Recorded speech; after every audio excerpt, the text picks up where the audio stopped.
One of my favorite small prop items is the Stretch-eZe.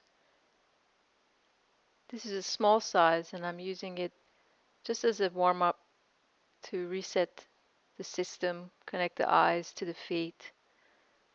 Just standing in the Stretch-eZe, feet shoulder width apart,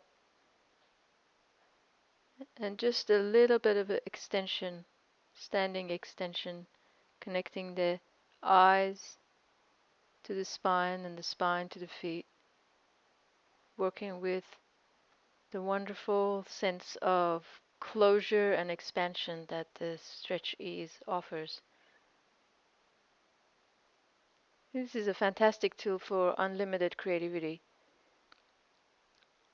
So here's just one way to modify Stretch-eZe. I'm just wrapping it, twisting it to shorten it, and then